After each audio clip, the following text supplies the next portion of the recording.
Alright, so today, what I will discuss, again, part of financial management or valuation model, yung tinatawag nating weighted average cost of capital or WACC, no?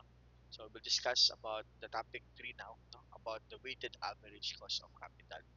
Saan ba nagsimula ang WACC or the weighted average, no? Or what you call cost of capital. Sige, let's start. Okay. Plus, pag sinasabing cost of capital, no, it is defined as rate of return that is necessary to maintain the market value of the firm. No?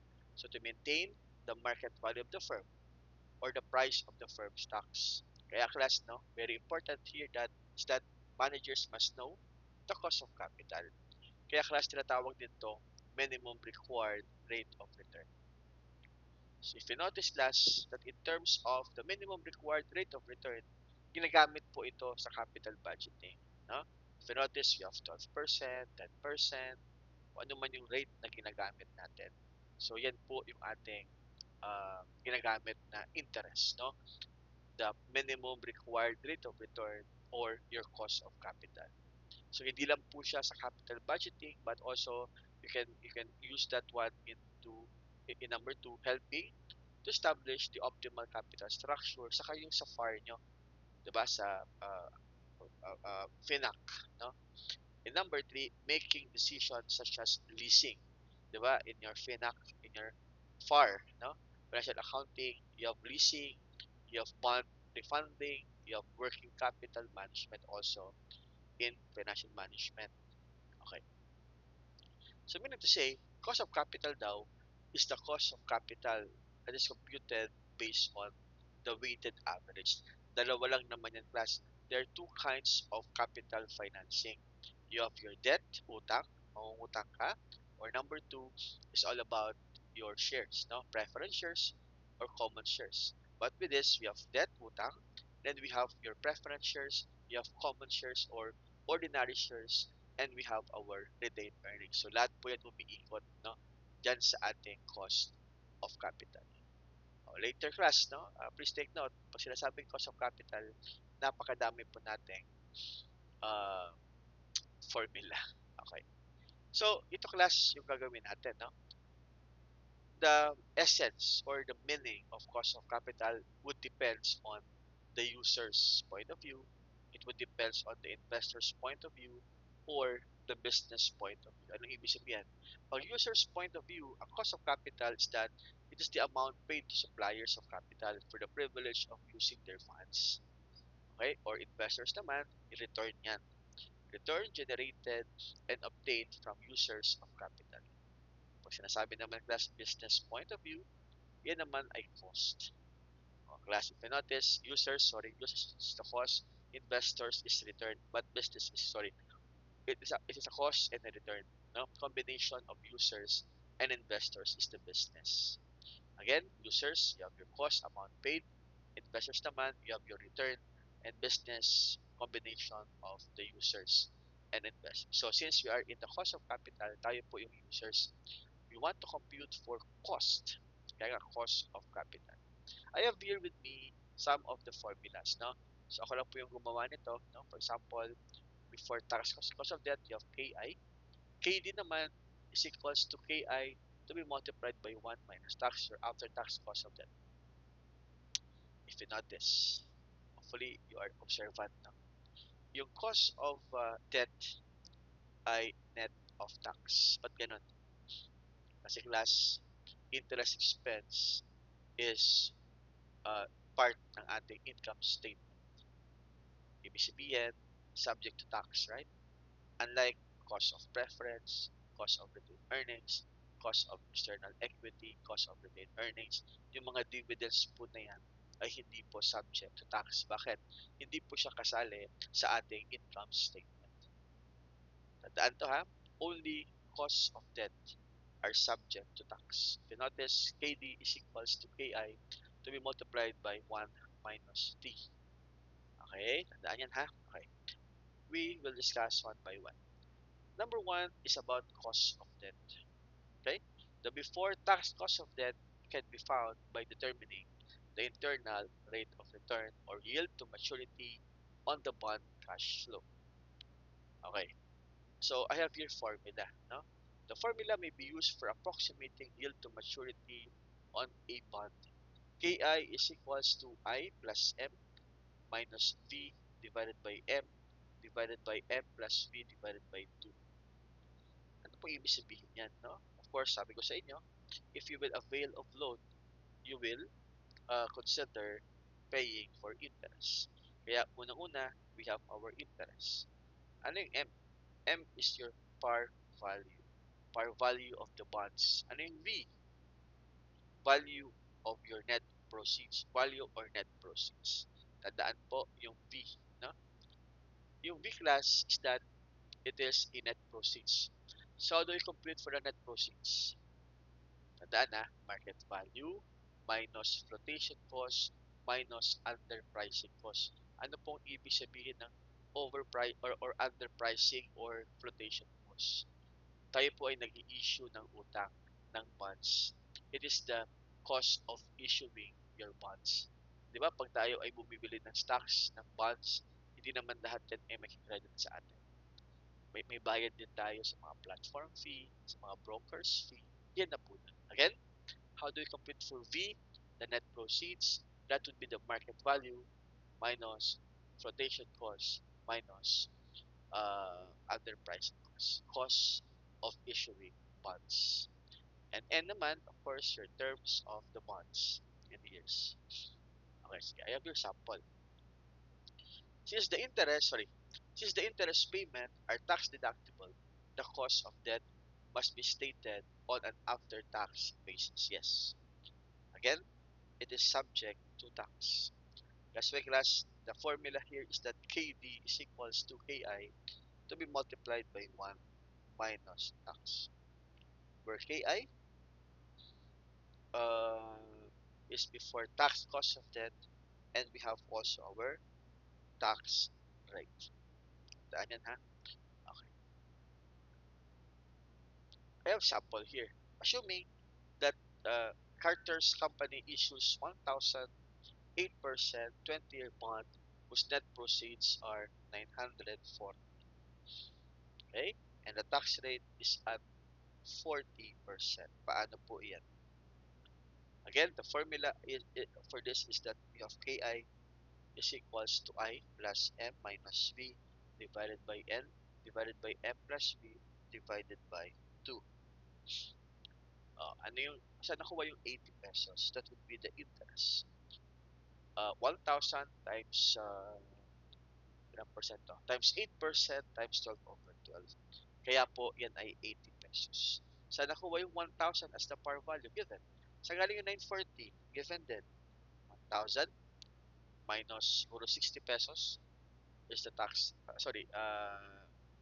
Siguro 40 or 60 pesos is the underpricing. That's why you have 940 as your net proceeds.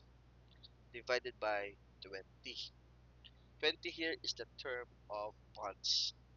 Divided by 1,000 plus 940 divided by 2. Okay. So KI is equals to 83 divided by 970 is you have 8.56. My question, yan na po ba yung ating answer, class? Oh, if you are listening to me, hindi pa po yan yung answer. Why? It is subject to tax. Diba? That's why class, the formula or the answer here is that KD is equals to KI 1 minus tax. So 8.56 to be multiplied by 1 minus 40%, the answer is 5.14%. And the answer here is 5.14%. So hopefully, naintindihan ako ha. Yan na po yung ating cost of debt. And they are all subject to tax. Okay. Next one. Next one naman is about cost of preference shares. Cost of preferred stocks. Ano naman to? It is found by dividing the annual preferred stock dividend by the net proceeds from the sale of the preferred stocks. KP is equals to DP divided by P. No? Since the preferred stock dividends are not tax-deductible expenses, these dividends are paid out after tax. Ibig sabihin, there's no tax adjustment is required. Kung ano po yung nakuha natin, yan na yung answer. Again, in the preference shares, in the ordinary shares, in the retained earnings, what is important is the dividends. That's why you have dividends divided by P. Okay? So, dividends here, ano yung dividend? Ano yung dividends? Dividend zero. Today's dividend. Ano yung P? That would be your market value minus flotation cost minus underpricing cost. That would be your net proceeds. Okay? That would be your net proceeds. Bakit? You're issuing again shares of preference. Suppose that the Carter Company has preferred stock that pays 13 dividend per share and sells for 100 per share in the market. The flotation or underpricing cost is at 3% or 3 pesos per share. Thus, the cost of preference shares is that you have 13 divided by 97 is equals to 13.4%. Ang tanong, yan na ba yung answer natin? The answer is yes. They are not subject to tax. Costs of preference are not subject to tax. Tandaan ha? Okay. Next one is all about cost of equity or tinatawag to class na cost of ordinary shares or cost of common stocks. This cost of common stock K is generally viewed as the risk of return investors on a firm's common stocks. And this techniques is for measuring the cost of common stock equity that are available. There are methods, class. No? Ano yung mga method natin? Number one, we have Gordon's growth model. We have capital asset pricing model. We have also the bond plus approach. Yan po ang mga method. Okay? We do it one by one. Gordon's growth model, ito yung formula niya. KE is equals to D1. O, class kanina, D0, right? Ngayon naman ay D1, dividend projected. Divided by P0, same, market value, minus flotation cost, minus underpricing cost, plus your G and G, growth rate. So, value of the common stocks, D1 is the dividend to be received in 1 year. P0 is your market value, minus flotation cost, minus underpricing cost. And G is the rate or rate of growth or growth rate. May question, but kanina, sa cost of preference shares ay the formula is KP is equals to D0, dividends today. Same, divided by market value minus flotation cost minus underpricing cost. Bakit? Kasi class, ang preference, di ba, ay fixed ang kanilang dividends. Kaya wala pong growth rate. Only for cost of ordinary shares na. Di ba?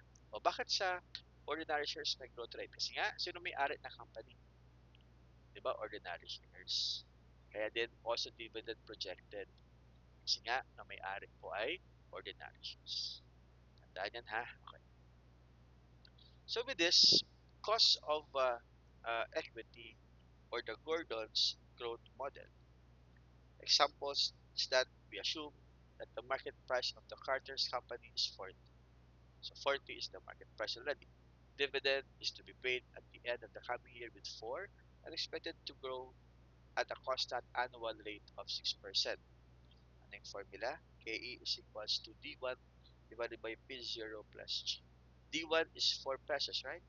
That would be your dividend projected. Divided by 40. 40 here is only the market share. Wala pang flotation cost, wala pang uh, underpricing cost, plus 6%. 6% here is your yan yung ating growth rate. So KA is equals to 16%. You have here 16%. Okay? Alright. Next one. So, yan. What if there would be a flotation cost? Oh, the cost of the new common stock or external equity capital is higher than the cost of existing common stocks. because of the flotation cost involved in selling the new common stock. So if the flotation cost, you will just minus market value minus flotation cost minus underpricing cost. So I have your sample now. So with this, we assume that the same data except that the firm is trying to sell new issues of A and the flotation cost is 10%. So D1 is equals to P0 minus 1 minus F. So you have 4 divided by 4 to be multiplied by 1 minus 10%, so you have 90% plus 6%. You have here 17.11%. You have 17.11%. Alright. We have also here your capital asset pricing model. Ano naman yung capital asset pricing model? An alternative approach to measuring the cost of common stock is using the CAPM. Okay? So, in terms of the CAPM, which involves the following steps. Estimate first the risk-free rate. Hopefully, you know this one already. Huh? Estimate the risk-free rate, estimate the stock's beta coefficient. That would be index of systematic. No? What do you mean of systematic? Yan po yung non-diversifiable market-related risk. Diba? Ang beta po ay para lang kay para lang kay systematic, no? Market-related risk. Then estimate the rate of return of the market portfolio and compute na for, estimate also the required return on the firm stocks using capital asset pricing model equation. Ano yung formula, class? KEE is equals to RF plus beta to be multiplied by market return minus your risk-free rate. Okay, go to my videos about capital asset pricing model. Same na same lang yan. For example, we assume that the 7% is the risk-free rate, 1.5 naman is the market return. Sorry, beta is 1.5 and RF is at 13%. So KE is equals to RF plus beta to be multiplied by uh, market return minus risk-free rate. And that would be the premium, diba? Uh, market premium or stock premium, no? Or risk premium. So K is equals to 7% plus 1.5 to be multiplied by 13% minus 7 and the answer ay 16%. Yan na po ang ating answer. No need to compute for tax. Okay? The 16% cost of common stocks can be viewed as consisting of 7% risk-free rate plus 9% risk premium, which reflects that the firm stocks has 1.5 times more volatile and the market portfolio of the factors affecting. Again, please take note, non-diversifiable systematic risk po. Not not unsystematic. Diba there are two kinds of risk, systematic or unsystematic. Unsystematic, unique risk yan. Ikaw lang may risk na. Systematic, beyond your control. Go to my video of my discussion about risk and return. Okay, so they are all connected. Alright, we have also your cost or bond plus approach. Baka ibigay lang sa inyo. Another example is the bond plus approach. Still another simple but useful approach to determine the cost of common stock is to add risk premium to the firm's own cost of the long-term debt as follows. K is equals to long-term debt plus risk premium. See, yung long-term debt mo, of course, K I is equals to 1 minus T, diba? Net of tax plus you add your risk premium. And that would be the bond plus approach. Alright, so since diba kanina we compute for net of tax of 5.14 plus 4% as the risk premium. Magkano yung KA under bond plus approach? 9.42. Again, we will just combine the cost of debt with the risk premium. Yan po yung bond, kaya bond plus approach. Okay? Alright. Ito na. Cost of retained earnings. Sige nga. Alam nyo ba, class, ang cost of retained earnings ay kaparehas lang ng cost of ordinary shares. Ano nga yung formula ng cost of ordinary shares? That would be your dividend 1 divided by market value minus flotation cost minus other pricing cost plus G. Yeah, they are the same. Pero class, please take note, ang cost of retained earnings, wala na pong flotation cost, wala nang uh, underpricing cost. Common sense. Nag-i-issue ka ba ng shares sa retained earnings? Di ba? Hindi. Ano pong ginagawa natin sa retained earnings? We will just accumulate, di ba? Our costs. Wala nang iba. Kaya nga, retained earnings. Dahil na, again, ang cost of ordinary shares, ano yung formula? Dividend 1 divided by market value minus flotation cost minus underpricing cost plus growth rate. While the cost of retained earnings, that's the only formula is that dividend 1 divided by market value only. Do not deduct any flotation or underpricing cost. We are not issuing dividends sa ating retained earnings. Of course, plus G. Okay, very good. And that would be all of the formula in computing for the cost of capital. Next one, we will now compute for the weighted average cost of capital. The firm's overall cost of individual capital cost with the weight being proportion of each type of capital used. No? Let the KO be the overall cost of capital. Ito class, medyo mahirap na intindihan. So I gave you this one. Ito yung mga mahirap dati.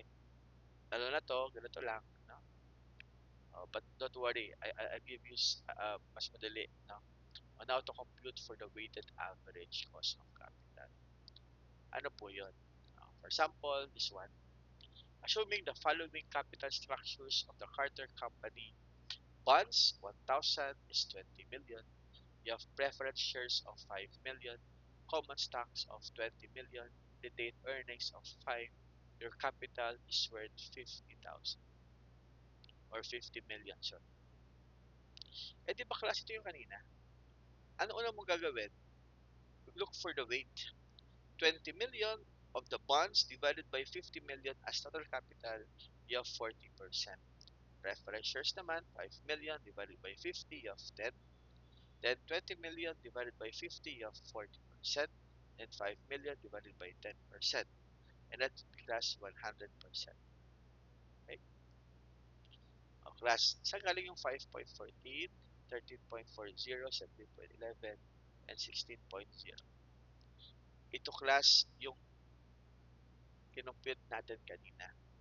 Cost of bonds, cost of preference, cost of ordinary shares, and your retained earnings. Tandaan yan ha.